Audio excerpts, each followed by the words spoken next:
Guys, welcome to Ask AZ. We have a session today with some questions that have been sent in through my coaching forum. If you're not part of that, it is free to join. So there'll be a link below with details. Otherwise, visit my website, amirzogi.com, and you'll definitely find links to my coaching platform. So this is free, and this is where people who have been watching my content on YouTube, some of the truth bumps, my program, The Limitless, these are content that I've released for free for people to have access to. And I've had a question come in from Jonathan, so excuse me if I look down at my phone here to read this question for you. So Jonathan's asking a really good question. So he's talking about how to decide whether you should be pursuing through a feeling or pursuing a feeling or surrender to a situation. Could the feeling be false? An emotion is what I normally call when you see, I believe we have a feeling and then we have an emotion. An emotion is a reaction, where a feeling is something that arises. It's not a reaction to the story. It's something that's present. So when you have an intuition or you have a feeling, it's present. Where an emotion is a reaction you're having to the story. The story is causing you some kind of discomfort, and and then you have an emotion, and then yeah. So what he's asking there is about deciding to pursue a feeling versus surrendering. So there's two parts to the question. So basically, I'll read the first part again. How do I decide whether you should be pursuing a feeling or surrendering to a situation? Let's address that one first. And then there's a second part to his question, which I will address as well. Now, thank you, Jonathan, for your question. I really appreciate it. So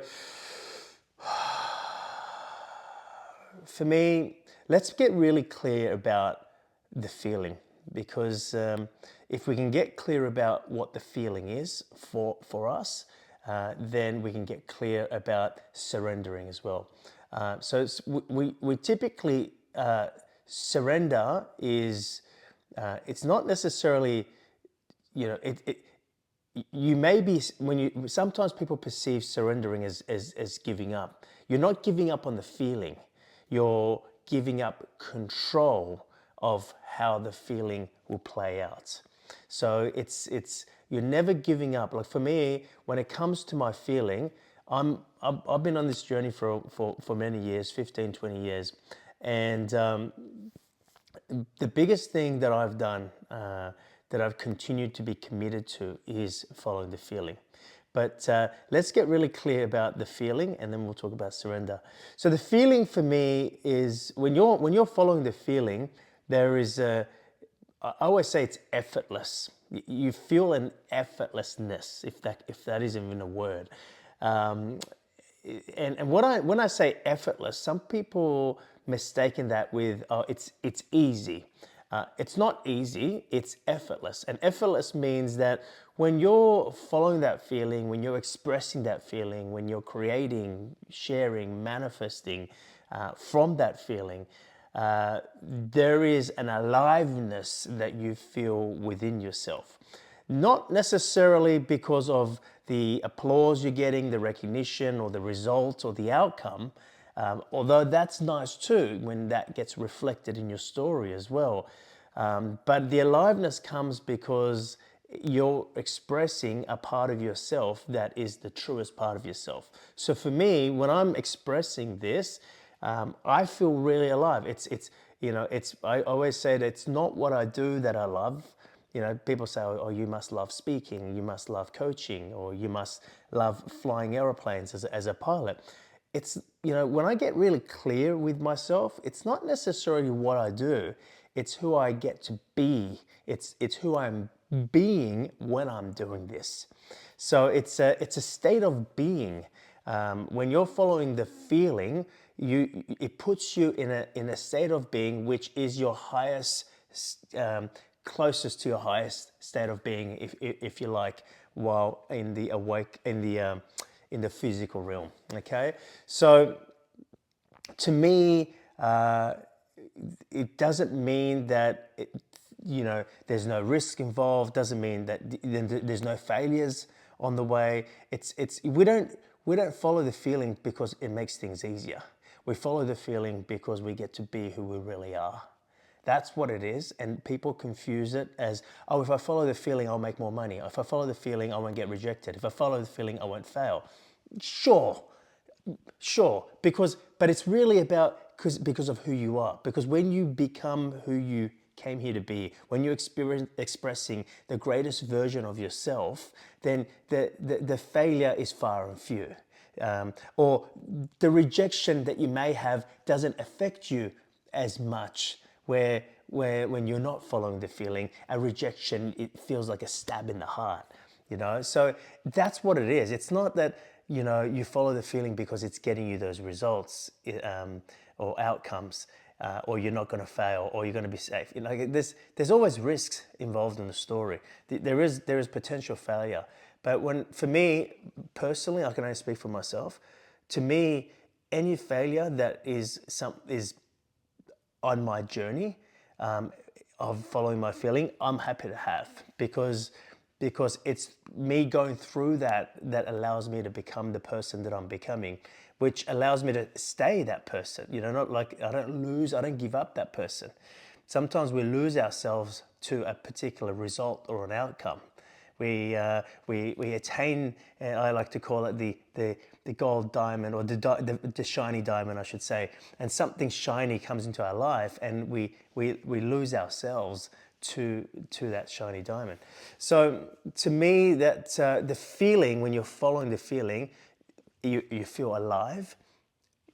There's a lightness, but your soul, let's be clear, your soul feels alive. There's a lightness and an effortlessness for your soul. But physically, you might be working really hard. You might be running on a treadmill or going for a run and doing a soft sand or exercising. Physically, you're sweating, you're tired, you're exhausted. But if you get into what we know as a flow state, okay, which is, again, when you're falling into your feeling, right? When you fall present to your feeling, you get into a flow state. There's an effortlessness in that tiredness, right? So yeah, just to answer your question here, Jonathan, surrender. Yeah, that was the other part of your thing. Look,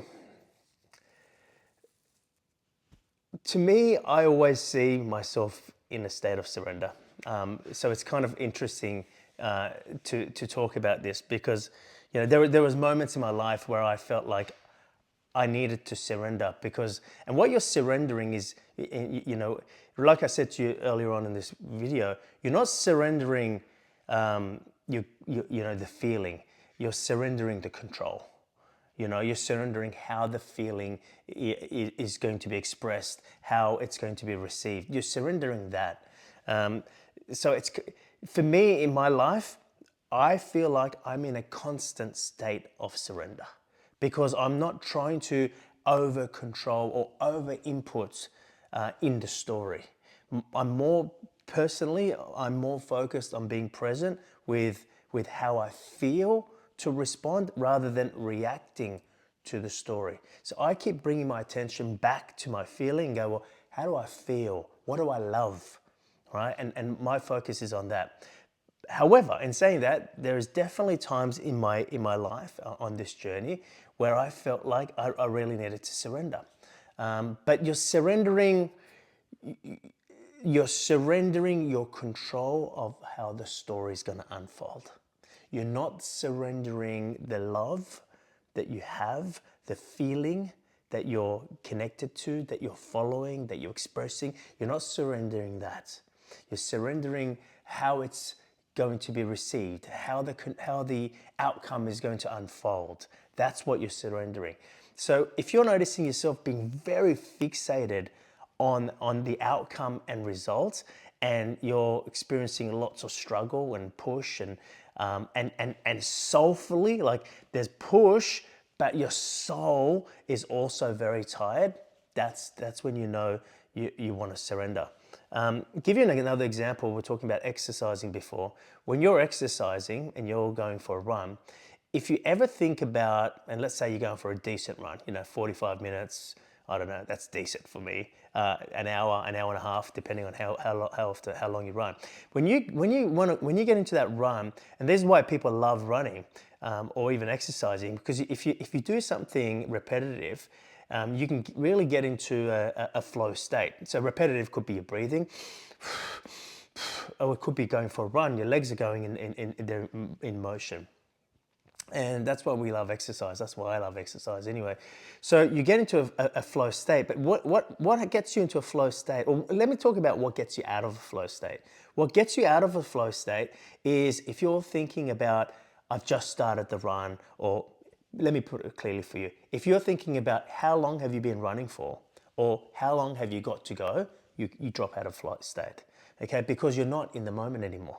You're thinking about how long have you been running, how long have you still got to go. That immediately takes you out of the flow state. Now, what happens when you take yourself out of a flow state? Your legs start to get heavy. Your breathing, it's like you're not sucking enough oxygen, right? Because it's now becoming, not only are you physically tired, but your soul, because it's not completely present, is also becomes effortful. Okay, so that isn't a sign right there that you need to surrender. But what are you surrendering in that example? You're surrendering the past and the future. So you're bringing yourself back into the moment. And if you just focus on your breath and focus on each stride, each pace, the pace that you're running, the breath that you're breathing in and out, then what happens is you let go of the past and future, and suddenly the body's still tired, but the soul becomes free. It becomes uncaged, and that's what we experience in being in a flow state.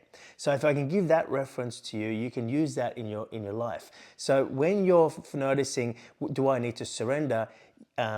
When everything's getting difficult, that like there might be some challenges, some hills, ups and downs in your story, but if your soul is exhausted and you feel like it's effortful rather than effortless for your soul, that's when you know you need to let go of, and usually it's an outcome.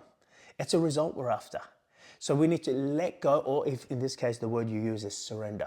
Surrender the control of how the outcome will take place, how you'll get there, how long before you get there. All right, and bring your attention back into the moment. And when you find yourself, again, in this case, I use the example of running. Bring your attention back to the breath, same thing. Notice your breath, notice where you are, bring your attention to this moment, and then you notice yourself being back into a flow state. Or if you like, you'll notice that surrender. So I just wanted to make that clear, because sometimes people are afraid to surrender because they're afraid of giving up control. And sometimes people confuse surrender as doing nothing. Well, it's not doing nothing, it's giving up control and bringing your attention back into the moment and seeing what you feel to do, not what you should do. Again, that's an emotional reaction. So it's bringing your attention back to this moment. So look, I hope that that drops in for you.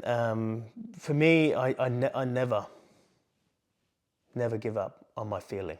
In fact, surrendering to the outcome or result, or surrendering from the past to the future, it actually allows you to drop into your feeling. So if anything, I hope that makes sense. You're surrendering past or future, or some particular result. But you're not surrendering the love or the purpose or the passion you have, that for me, it's, right now I'm doing this work. I love doing this work.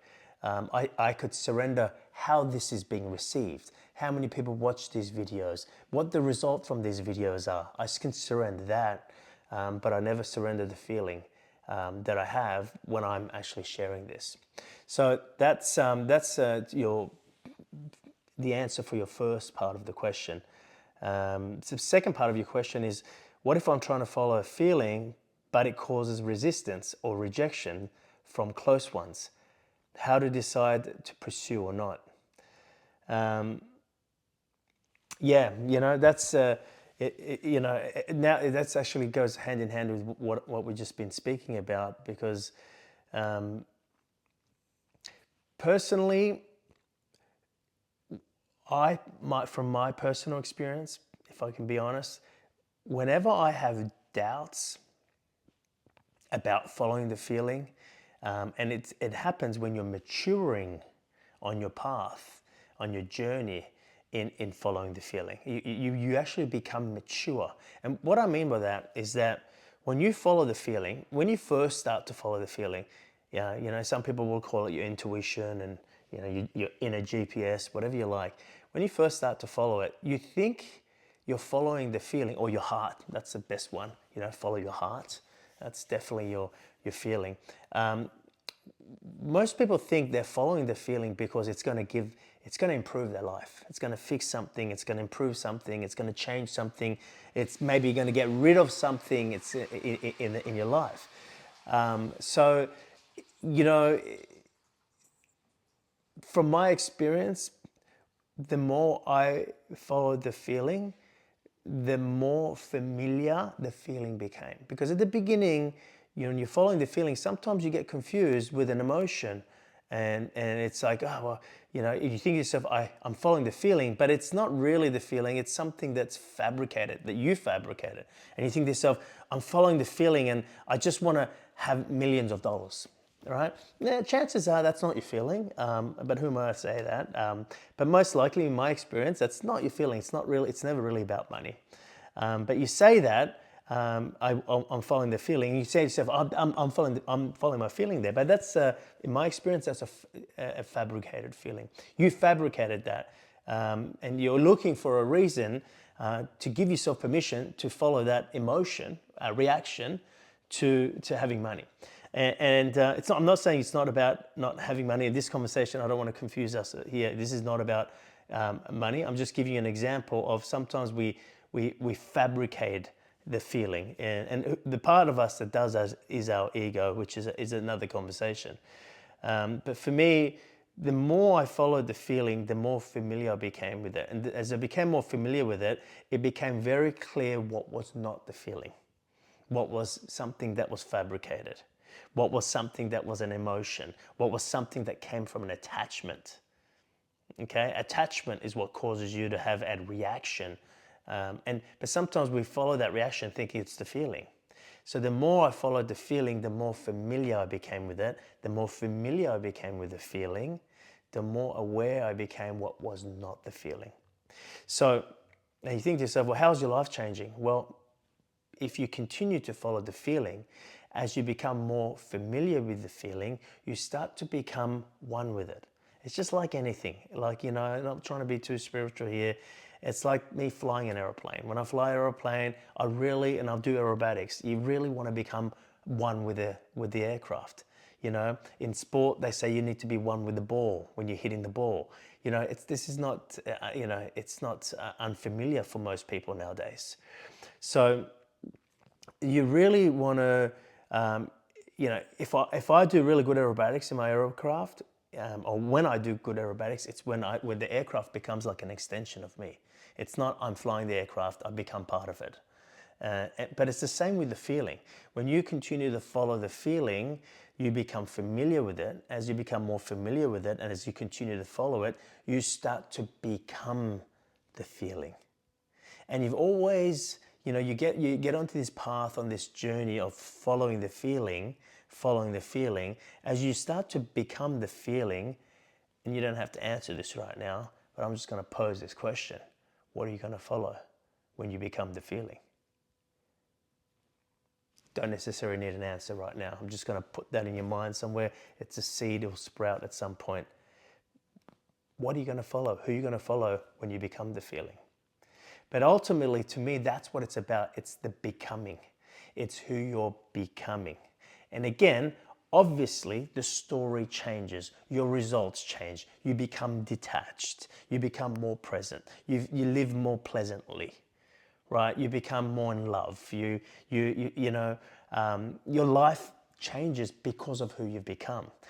But someone from the outside, when they first want to follow the feeling, they think to themselves, I'm following the feeling because it will make me happy. Yes, it will make you happy because of who you become. I'm following the feeling because it will guide me to have a safe or a prosperous life. Yes, but it's because of who you become. It's not I'm following the feeling. So, yeah, I just wanted to I guess add that. I don't want to make this too much of a long video, but to make sure that I've answered all your questions here. What if I'm following the feeling, but causes resistance? So we kind of already talked about that already. Funnily enough, don't confuse the resistance that you get in the story. Sometimes you will get resistance even from loved ones, and there's lots of forms of resistance. There could be the money didn't show up, someone didn't approve your loan, or someone didn't approve your idea, someone rejected your business. There's lots of ways where we find that the story is not supporting the feeling. But for me, no matter what, I don't give up on the feeling. I give up on how the story unfolds. And sometimes we manifest scenarios in our life where it could be people, it could be a circumstance sometimes, would question to say, do you really want to follow the feeling? Do you really love this? Because if you did, or if you do,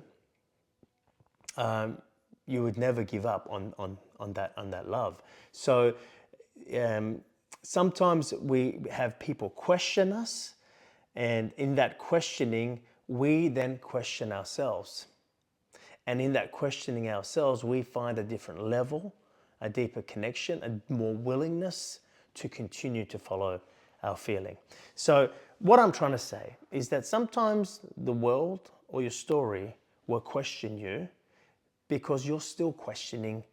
There's a part of you that's still not 100% sure. You're still questioning. So when the story or somebody questions you and gives you doubt, that you can take that doubt and actually dissect it and go, well, what do I feel?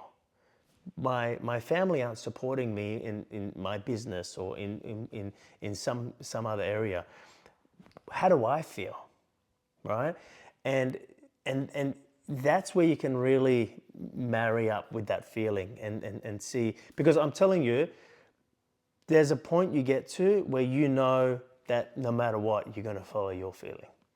It's the point I got to. I call it I'm all in. Like, that's when there was a point I got to in my life where I was like, you know what, I'm all in. And there was a lot of things going on in my life when I said to myself, I'm all in. I had my car repossessed, I had eviction notices, I had lots of things unfolding, breakups and health problems and that time of my life. And there's lots of things that were questioning, whether I should still follow my feeling. And I thought to myself, and I seriously sat down and I go, but I've lived a life of not following my feeling. I've seen where that has taken me. I've seen what that has taken away from me. And that's the person that I am, the person that I'm becoming. And that's where I started to realize that that's what's real for me is the feeling, and I said to myself that no matter what, I'm going to follow the feeling despite where it leads me, and I just I guess my point there, Jonathan, is that you're going to get to a point where people will question you, circumstances will be created where you'll question whether it's really what you feel. And when you come up with that answer, yes, this is really what I feel, I'm going to follow my feeling despite the circumstances, despite what someone else thinks of me, despite what someone else may say, that's when you drop into your feeling even more. I hope that helps, and I'm happy to answer some more questions. I appreciate everybody in the community posing questions, and I'll see you guys on the coaching community. Just a reminder, if you're watching this or you're listening to this, if you're not part of my coaching community, Get in there, it's free. I release truth bumps there every week. I release lots of coaching content, and I appreciate you guys being there. Thanks very much. See you soon.